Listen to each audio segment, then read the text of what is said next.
லக்ஷு கொஞ்சம் சீக்கிரமா வாங்க லக்ஷு, என் மாமியாருக்கு என்னமா ஆயிடுச்சு. அடி ஏன் என்னாச்சு பதறாம சொல்லு. லக்ஷு அது வந்து மாமியார் மீன் சாப்பிட்டு இருந்தாங்க, மீன் முள் தொண்டையில மாட்டிக்கிச்சு லக்ஷு, கொஞ்சம் சீக்கிரமா வாங்க. ஆள் பேச்சு மூச்சு இல்லாம படுத்திருக்கு. ஏடி மீன் முள் மாட்டிக்கிச்சுனா கொஞ்சம் சாப்பாடு எடுத்து மெல்லாம அப்படியே முழுங்கனா உள்ள போற போகுது. இதுக்கு நீ பேச்சு மூச்சு இல்லாம படுத்துட்டங்கற நீ. அது எல்லாம் பண்ணி பார்த்தாச்சு லக்ஷு, நீங்க கொஞ்சம் பேசாம சீக்கிரமா வாங்க. சரி நட. பெரிய பொண்ணு விடுடி, அழாத, ஒண்ணும் ஆகாது. எனக்கு ரொம்ப பயமா இருக்குங்கக்கா. எங்க அத்தைக்கு என்ன ஆயிருமோன்னு தெரியாது. எங்க அத்தை என்னை விட்டுட்டு போயிடுவாங்களோன்னு பயமா இருக்குங்கக்கா. அப்படியெல்லாம் பேசாத பெரிய பொண்ணு, அதெல்லாம் ஒன்றும் ஆகாது. ஹாஸ்பிட்டல் கொண்டு வந்து சேர்த்திட்டோம்ல, தைரியமா இரு. ஆமா உமா எங்கே போனா?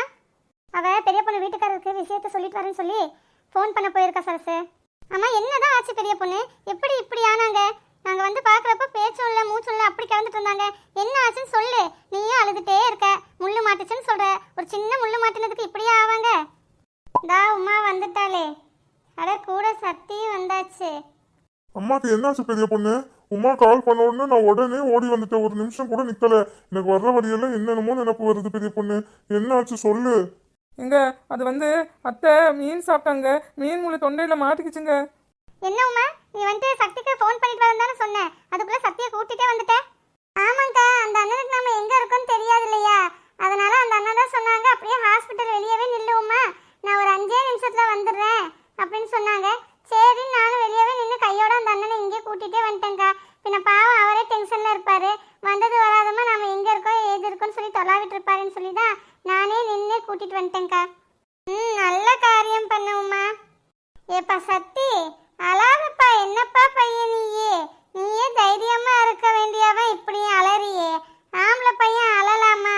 தைரியமா இருப்பா, அதெல்லாம் ஒன்றும் ஆகாது, சின்ன மீன் முள்ளு தானே. இல்லைங்க எனக்கு மனசெல்லாம் கஷ்டமா இருக்கு, எங்க அம்மாக்கு இப்படி எல்லாம் ஆனதே இல்லை.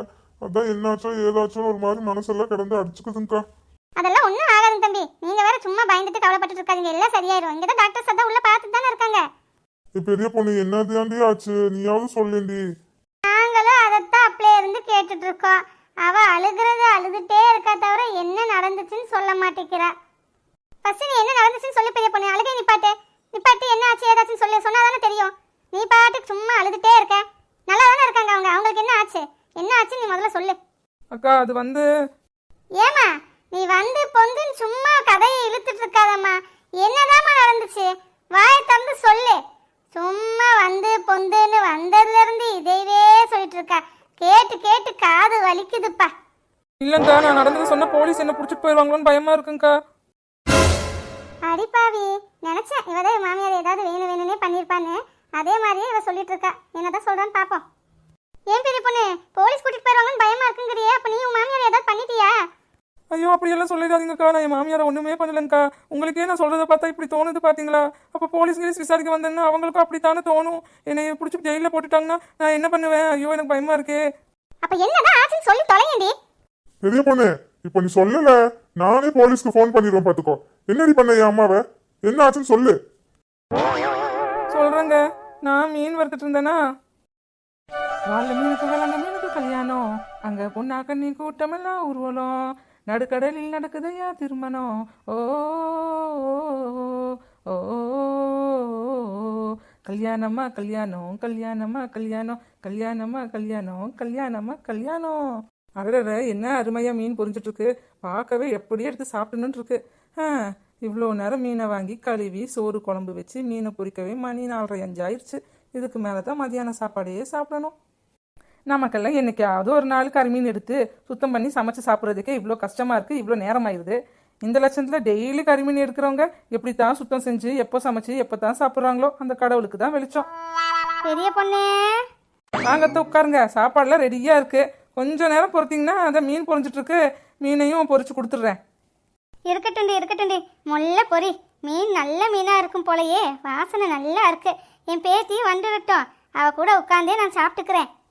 ஐயோ அத்தை, அவ வர எவ்வளோ நேரம் ஆக போகுது என்னமோ, இப்போயே மணி பாருங்க 4:45 5 போகுது. சாப்பிட்டுக்கோங்க அத்தை, சாப்பிடாட்டினா உங்கள் உடம்பு என்ன ஆகுறது?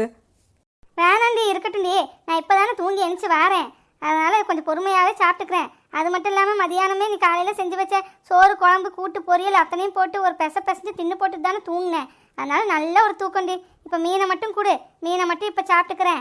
குழம்பையும் சோத்தையும் நான் நம்ம நைட்டு சாப்பிட்டுக்கிறேன், சரியா? அப்படியே நைட்டு ஒரு 4 இட்லியும் ஊற்றிடுடி, இந்த மீன் குழம்புக்கு அருமையாக இருக்கும். சரிங்கத்த ஊற்றிடுங்கத்த. என்னென்னா நாங்கள் மாவு ஆட்டலை பாருங்க இன்னைக்கு, அதனால நான் கடைக்கு போய் மாவு வாங்கிட்டு வந்து கடை மாவில் தான் ஊற்றுவேன். பரவாயில்லையா? பரவாயில்லடி, எப்படியோ ஒன்று இட்லியை ஊற்றி குடுடி. அப்போ சரிங்கத்த, உட்காருங்க. அப்பத்தா வாடி வா, வந்துட்டியா? உனக்காகத்தான் பார்த்துட்டு இருந்தேன். என்ன அப்பத்தா செம்ம ஆப்டா கிச்சனில் உட்காந்துருக்க, என்ன விஷயம்? ஓ, மீன் பொரிஞ்சிட்டு இருக்கா, அதான் பூனை இங்கே வந்து உட்காந்துட்டு இருக்கா. ஆமாண்டி, நீ வந்தேன்னா ஒட்டுக்க உட்காந்து அப்படியே மீனை சாப்பிடலாமேன்னு சொல்லி உட்காந்துட்டு இருக்கேன். உட்காரு வா. எனக்கு இப்போ மீனெல்லாம் வேண்டாம் அப்பத்தா.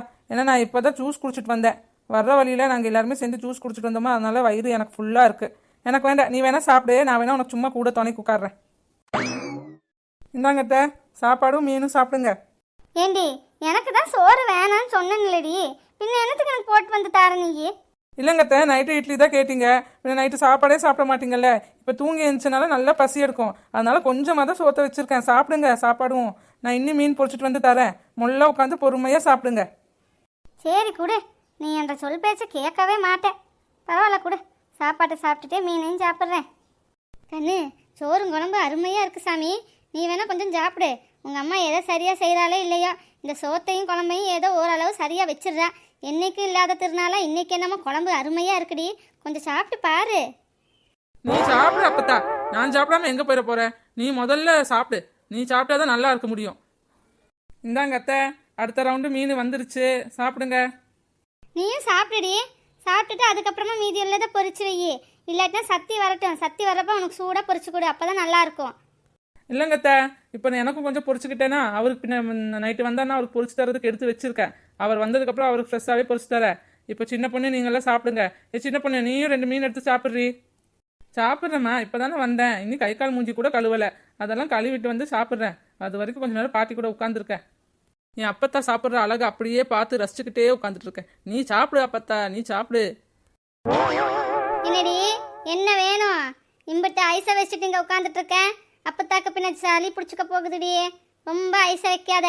என்னமோ உனக்கு காரியம் சாதிக்க வேண்டியிருக்கு, அதான் என்கிட்ட வந்து இப்படியே உட்காந்துட்டு இருக்க. என்ன விஷயம் சொல்லு.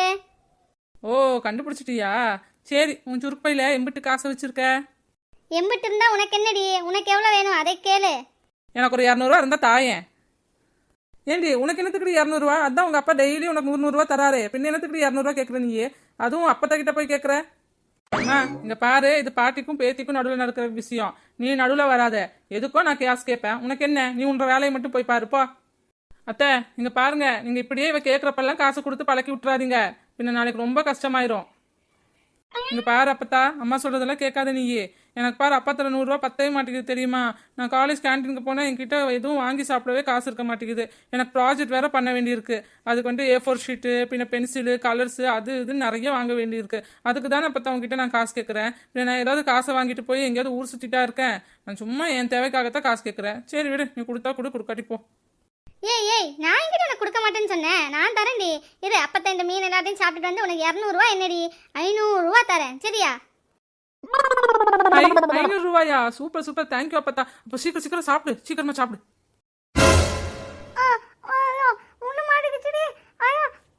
ஐயோ அத்தை, என்னாச்சு?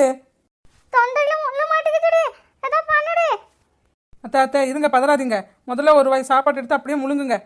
முழுங்கிட்டேன்டி, அப்பவும் போக மாட்டேங்குதுடி. இங்க பாரு அப்பத்தா, பக்கத்துல இருக்க வாழைப்பழம் எல்லாம் எடுத்து சாப்பிடு, உள்ள போயிடும், ஒன்றும் பிரச்சனை இல்லை. இது அப்படியெல்லாம் போகாதடி, என்கிட்ட ஒரு ஐடியா இருக்கு. முள்ளாலத்தான் எடுக்கணும். அதுக்கு என்ன பண்ற நீயே, அங்க அப்பத்தா சாப்பிட்டு வச்ச எல்லா முள்ளையும் எடுத்துட்டு வா. அது அப்படியே தொண்டைக்குள்ள போட்டோன்னா முள்ளையே எடுத்துடும், அப்படியே வயிற்றுக்குள்ள போயிடும். ஆமாம்மா, நானும் அப்படி ஒரு பழமொழியை கேள்விப்பட்டிருக்கேன். அப்போ முள்ளாலத்தான் எடுக்க முடியும். இரு, நான் உடனே எல்லா முள்ளையும் கேதர் பண்ணி எடுத்துட்டு வரேன். அதை நீ அப்படியே அப்பத்தா வாயை திறந்து தொண்டைக்குள்ள போட்டு விட்டுரு. அப்படியே அப்பத்தா முழுங்கிரும், பின்ன இருக்கிற முள்ளு எல்லாமே வயிற்றுக்குள்ளேயே போயிடும். நல்ல ஐடியாமா. எங்க அத்தை, நல்லா வாயை தரங்க. சின்ன பொண்ணு, என்னடி தலை தொங்கிருச்சு? ஐயோ, பாட்டி பேச்சு மூச்சே இல்லடி. நீ ஒரு நிமிஷம் பாட்டி பிடிச்சிக்கோ, நான் போய் பக்கத்துல லட்சுமி அக்காரில் கூட்டிட்டு வரேன். சரிம்மா நீ போ, நான் பாத்துக்கிறேன். அப்பத்தா எந்திரி, அப்பத்தா என்னாச்சு உனக்கு? எந்திரி, கண்ணு தர பாரு பார்க்கலாம். அப்பத்தா இதுதாங்க நடந்துச்சு. பைத்தியம், கொஞ்சமாவது அறிவு இருக்காடி பெரிய பொண்ணு உனக்கு? அந்த பழமொழிக்கு இதாடி அர்த்தம்? அந்த பழமொழிக்கு 1008 அர்த்தம் இருக்குடி, அதுக்கு போய் இப்படி பண்ணி வச்சிட்டியேடி. ஐயோ, இப்போ என்ன பண்றதுனே தெரியல. டாக்டர் வந்து என்ன சொல்ல போறாரோ? ஏம்மா, ராக்காய் பேஷண்டோட அட்டெண்டன்ட் யாருங்கம்மா? நாங்க தான் டாக்டர், அவங்க எங்க அம்மா தான். அவங்களுக்கு ஏதாவது மனநிலை ஏதாவது சரியில்லையாம்மா? அவங்க இவ்வளோ பெரிய முள்ளெல்லாம் எடுத்து வாய்க்குள்ளே போட்டு சாப்பிட்ற வரைக்கும் எல்லாம் வீட்டில் இருக்கவங்க என்ன பண்ணிட்டு இருந்தீங்க? இல்லைங்க டாக்டர், அவங்களுக்கு மனநிலையெல்லாம் நல்லா தான் இருக்கு. அவங்க முள்ளை முழுங்கிட்டாங்க அப்படின்னு சொன்னாங்க. அதுக்கு தான் இப்போ நாங்கள் கூட்டிட்டு வந்தோம். என்னம்மா அதுக்குன்னு ஒரு ஆள் முள்ளை எடுத்து மென்னாம அப்படியே வாமா முழுங்குவாங்க? எதுக்கும் நீங்கள் அவங்கள ஜாக்கிரதையாக பார்த்துக்கோங்க. இப்போ முள்ளெல்லாம் தொண்டையிலேருந்து எடுத்தாச்சு. கொஞ்ச நேரம் அவங்க ரெஸ்ட் எடுக்கட்டும். அதுக்கப்புறம் ஒவ்வொரு ஆளாக போய் பாருங்க. அவங்க நல்லா ஆயிட்டாங்களே டாக்டர், அவங்களுக்கு எந்த ஒரு பிரச்சனையும் இல்லையே? அதெல்லாம் நல்லா ஆயிட்டாங்கம்மா. முள்ளு தொண்டையில் குட்டினால தொண்டையெல்லாம் புண்ணாகி கிடக்குது. அதுக்கு மட்டும் மருந்தெல்லாம் கொடுத்துருக்க. அதை வேலை வேலைக்கு சாப்பிட சொல்லுங்க. இன்னைக்கு ஒரு நாள் அவங்க ஹாஸ்பிட்டலே இருக்கட்டும். ஒரு நாள் அப்சர்வேஷனில் வச்சுட்டு என்ன ஏதுன்னு பார்த்துட்டு அதுக்கப்புறம் நாளைக்கு டிஸ்சார்ஜ் பண்ணி கூட்டிகிட்டு போய்க்கோங்க. காரமாக எதுவும் கொடுக்காதீங்க, சூடாக எதுவும் கொடுக்காதீங்க. மீதியெல்லாம் நர்ஸ் வந்து சொல்லுவாங்க. பாடா, இப்போதான் என் மனசுக்கு நிம்மதியாக இருக்கு. ஐயோ, இவர் வேற முறைக்கிறாரே. எங்க அதான் இப்போ அத்தை நல்லா இருக்காங்கன்னு சொல்லிட்டாங்களே, நீ எங்க என்னை பார்த்து முறைச்சிட்டே இருக்கீங்க? நீ பண்ண காரியத்துக்கு எங்க அம்மாக்கு சரியாயிருச்சு. எங்க அம்மாக்கு மட்டும் ஏதாவது ஆயிருந்துச்சு, உன்னை நான் சும்மா விட்டுருக்க மாட்டேன், பாத்துக்கோ. தம்பி விடுங்க தம்பி, அதான் இப்போ உங்க அம்மாக்கு சரியாயிடுச்சு. போய் அம்மாவை பார்க்க வேண்டிய வேலையை பாருங்க. இவ அப்படிதான் கூறுகட்டவ, ஏதாவது ஒன்று பண்ணிட்டே இருப்பா. நீங்க இவளை பத்தி எதுவும் நீங்க நினைச்சுக்காதீங்க. அவ அப்படிதானே, அவளுக்கு அவ்வளவுதான் அறிவு. அதுக்கு இல்லைங்கக்கா, கல்யாணமாய் இவ்வளவு வருஷம் ஆகி ஒரு புள்ள பிறந்து அந்த பிள்ளைக்கு கல்யாண வயசு வந்துருச்சுங்கக்கா. இன்னும் இவ கொஞ்சம் கூட அறிவு இல்லாம பொறுப்பு இல்லாம இப்படியே இருந்தா எப்படிங்கக்கா ஆகுறது? இவனால தானக்கா எங்க அம்மாக்கு இந்த நிலைமை.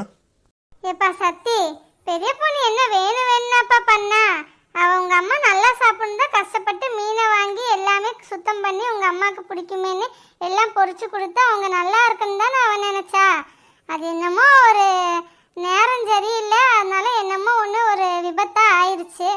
ஆனால் ஆகட்டும் விடுப்பா, தலைக்கு வந்தது தலப்பாவோட போச்சுன்னு சொல்லி நினச்சிக்க வேண்டியதுதான். ஆமாங்கண்ணே, விடுங்கண்ணே. அந்த அக்கா இருந்தனால தானே உடனே அந்த அக்காவுக்கு என்ன தெரியுமோ ஏது தெரியுமோ எல்லாம் பண்ணி பார்த்துருக்காங்க. முடியாதனால தானே உன்னை அப்படி பண்ணாங்க.